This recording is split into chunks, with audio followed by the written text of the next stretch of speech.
Exercice, le grand pardon. Étape numéro 1.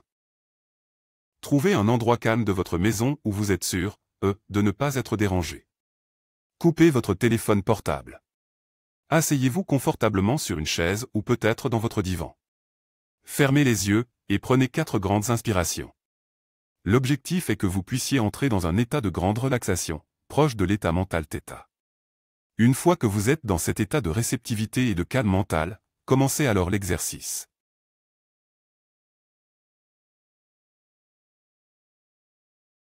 Étape numéro 2. 1. Servez-vous de votre imagination pour vous représenter un théâtre. Qu'il soit grand ou petit, éclairé ou sombre n'a pas d'importance. Imaginez-vous assis au premier rang. Vos yeux sont rivés sur la scène.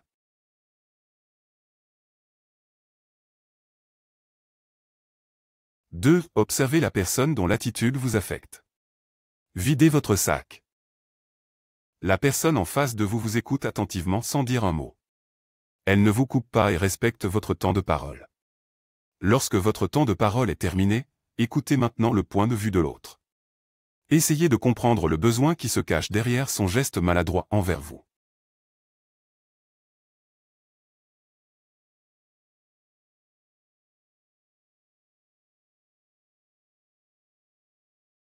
Lorsqu'une personne blesse une autre personne, ces comportements blessants sont la plupart du temps le résultat d'un besoin ou d'un bénéfice secondaire inavoué.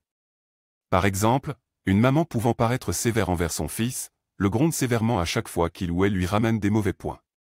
Ce genre de réprimande peut alors faire naître un sentiment de rancune dans l'esprit de cet enfant. Pourtant, il existe bel et bien un bénéfice secondaire lié au comportement a priori sévère de cette maman. Lequel ? Cette maman a simplement besoin de savoir que son fils possède un bagage scolaire suffisant pour pouvoir avoir plus tard une situation dans sa vie. Même si elle s'y prend très maladroitement. Nos comportements parfois les plus bizarres ou déplacés ne sont le reflet que de nos peurs et de nos besoins à satisfaire. La compréhension des besoins qui se cachent derrière les comportements des autres nous permet de mieux comprendre autrui au final. 3. Maintenant, dirigez-vous vers l'estrade de la scène. Montez Y. Dirigez-vous vers la personne à pardonner. Prenez-la par les 2 mains.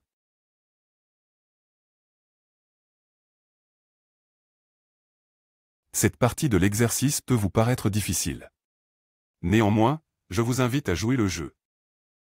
4. Dites-lui mentalement, « Je te pardonne et je te rends ta liberté ». Répétez cette phrase plusieurs fois de suite. Cela fait, commencez à imaginer une lumière qui vous enveloppe, vous et la personne en question. Ressentez grâce à vos 5 sens, la lumière qui baigne votre peau.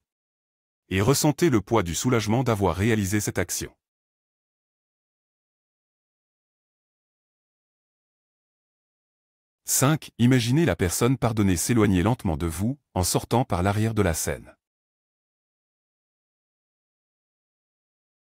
« 6. Dès que votre visualisation est terminée, ouvrez les yeux et reconnectez-vous à votre environnement présent.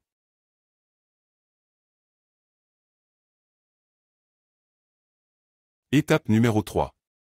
De la répétition. Encore et encore.